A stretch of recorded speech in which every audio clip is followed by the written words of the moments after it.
Hey everyone, how's it going? Five Finger Shuffle back here with another video.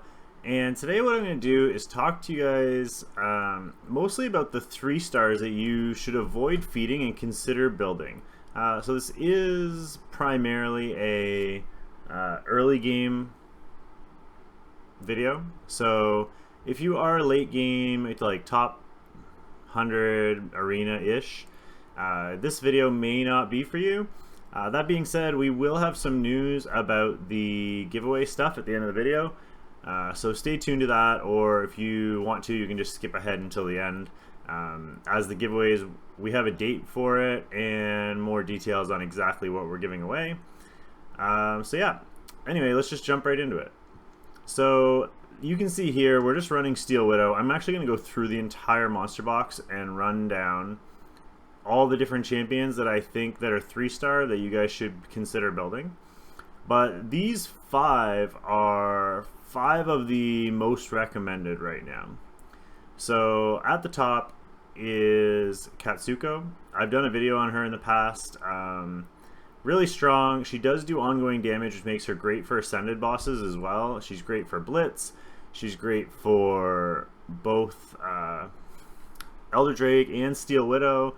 She can be used on arena defense, she can be used on arena offense, she can be used in co-op, you name it, you can use her there if you want to build her. The water magic girl is better, but that doesn't mean the fire magic girl isn't good. I really appreciate her. I've used her all over the place, mainly because I don't have the water magic girl. But in terms of 3-stars, she's definitely a keeper. We're going to go through the whole list. I'm not going to go through these one by one. But this is not a recommended Widow team by any means. I have really good gear on all of these units, so that's why it survived. But you can see, just because each of these units is so incredibly strong, we still managed to beat the boss in only 1 minute and 34 seconds. So let's come back to the monster box, and we'll run through the 3-stars one by one, and I will give you guys an idea of why you should build each one, and why you should avoid feeding them as well. So we can sort these by 3-stars. We'll go just the ascended versions, and we're gonna actually do all because I want to also touch on some light darks as well. So we're gonna start at the top, just work our way down. The first one on the list is Ella. If you don't have any immunity, she can be okay. Honestly, I don't really like her personally. I happen to have the 4-star Light Basilisk, so I use him over Ella. But if you don't have immunity, either Ella or Garai here are going to be great options. They both offer immunity for your entire team, which, if for an early game player, if you don't know what immunity is, basically it stops you from receiving debuffs. So they can't put a debuff on you that lowers attack, they can't put a debuff on you that stuns you, they can't put a debuff on you that lowers your defense, none of that stuff. It can be stripped, but at least if they don't have a stripper, then this is a great option to stop those debuffs from adding up on you, which could either stun you or reduce the damage output that you could be putting out. Next on the list is going to be Zhenya. Zhenya and Cassandra are very similar. If you can get Zhenya, she's definitely better. She is the key to Steel Widow. So if you're having a hard time with Steel Widow and you don't have her, that's probably the reason. She offers an awful lot in her kit. She has a stun, she has a defense break, she has a heal, she has attack bar manipulation as well for your team. She does a little bit of everything. She's fantastic. Actually, I started using her even a little bit again in Steel Widow 11, just to add the defense break in there and the extra heal. Cassandra, but also is very similar though. So you could, if you don't have Zhenya, you could definitely build Cassandra. Next up on the list are the Candy Munchkins. Both Ginger Sweet and Peppermint are really strong for co-op. If you saw the tier list video that I put out recently, that Epic Gaming worked on, you would have already noticed this, but Peppermint is also really good for Elder Drake speedruns, Elder Drake 10 speedruns. So keep that in mind as well. But these two are both really strong, and if you get either of them, I wouldn't feed them. Next on the list is Rona, the Water Hag. I've seen a lot of her in arena offense recently. Basically, people are bringing her in if you have immunity or if you have invulnerability, because she has this strip. Right here, Bad Omen.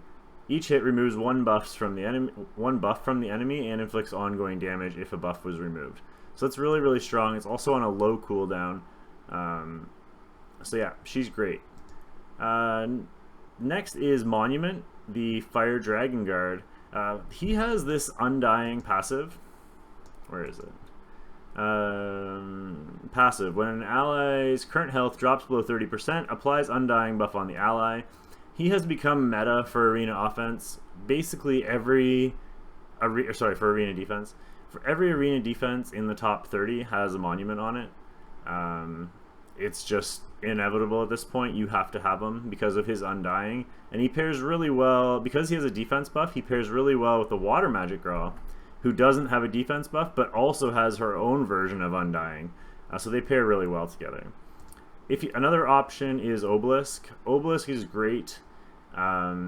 He does have a defense buff, so if you're going to run him with the Dark Magic Girl, who doesn't have the defense buff, then they would make a great pair.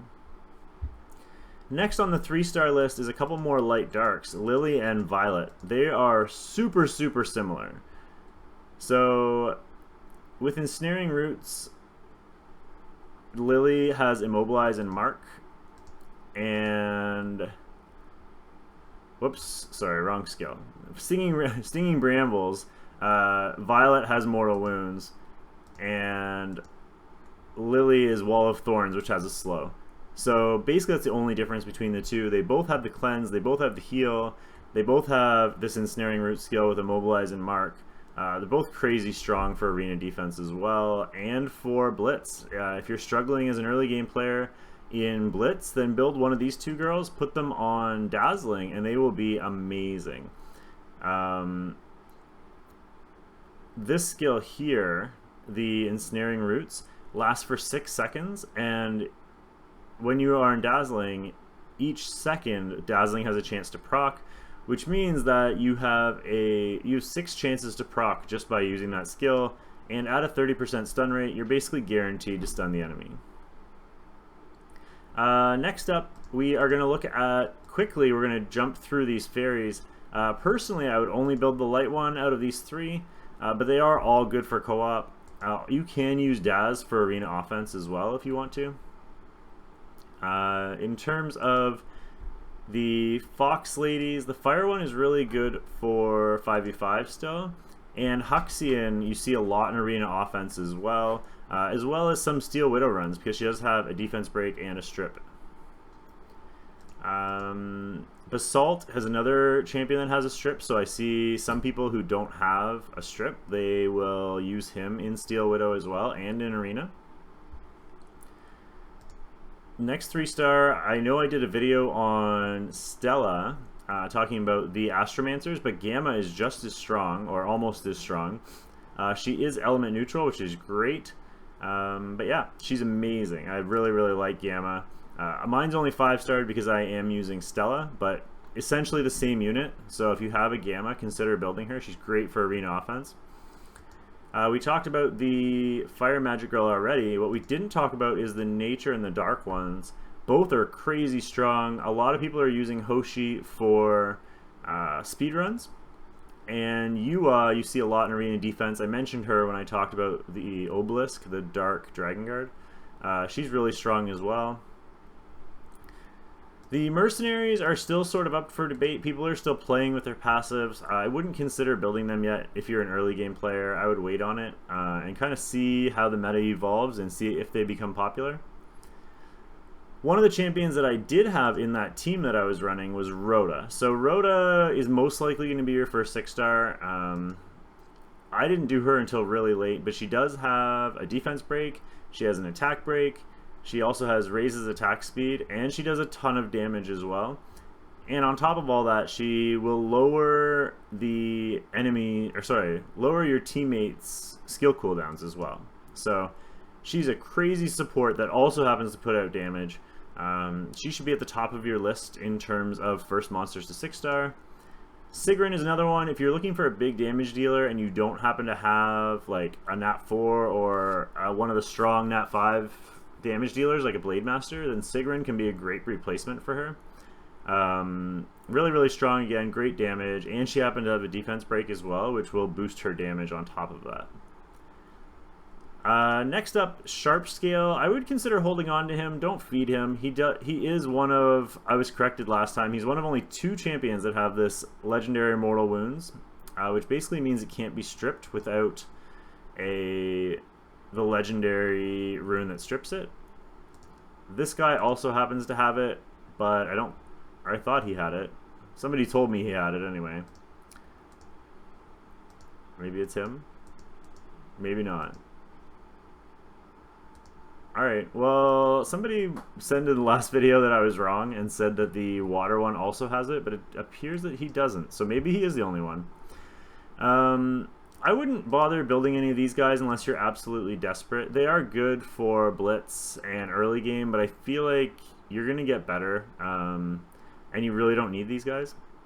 So that means that the last one on the list is Manaz. If you aren't already building Manaz, you should.